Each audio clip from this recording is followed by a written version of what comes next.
Halimbawa, pag sumakit yung, kasi nasa lungs yung sakit eh. Pag sumasakit, pag mga ibang kilos, pag iba yung kilos ko, biglang sumasakit. Naisip ko na lang, oh malinaw pa yung mata ko, nakakarinig naman ako kahit napaka-liit na tunog, naririnig ko pa rin.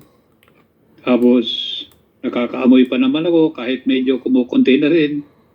Tapos, nakakalakad pa rin ako. Sabi ko, Lord, ang dami mo palang blessing sa akin. So, itong sakit ko, titiis-tiisin ko na lang. Siguro dala talaga ito ng pneumonia.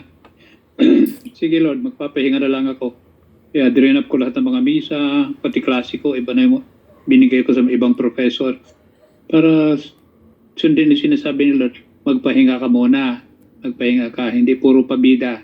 You are not going to save the world. I will be the one to save the world.